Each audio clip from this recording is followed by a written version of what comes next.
GPSC પૂછાયેલ પ્રશ્ન રાષ્ટ્રપતિની ચૂંટણીમાં મતદાર મંડળમાં કોનો સમાવેશ થાય છે?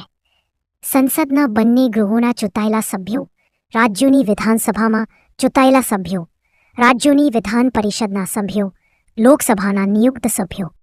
ઓપ્શન છે એ 1 અને 2, બી 1, 2 અને 4, સી 1, 3 અને 4, ડી 1, 2, 3 અને 4.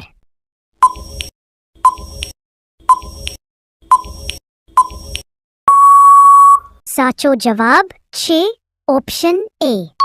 રાષ્ટ્રપતિની ચૂંટણીના મતદાર મંડળમાં સંસદના બંને ગૃહો, લોકસભા અને રાજ્યસભાના ચૂંટાયેલા સભ્યો અને રાજ્યોની વિધાનસભાના ચૂંટાયેલા સભ્યો તેમજ દિલ્હી અને પુરુચેરી કેન્દ્રશાસિત પ્રદેશોની વિધાનસભાના ચૂંટાયેલા સભ્યોનો સમાવેશ થાય છે. રાષ્ટ્રપતિની ચૂંટણીમાં મતદાર મંડળમાં માત્ર ચૂંટાયેલા સભ્યો જ ભાગ લઈ શકે છે.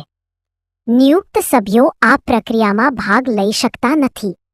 તેવી જ રીતે રાજ્યોની વિધાન પરિષદના સભ્યો પણ રાષ્ટ્રપતિની ચૂંટણીમાં મત આપી શકતા નથી.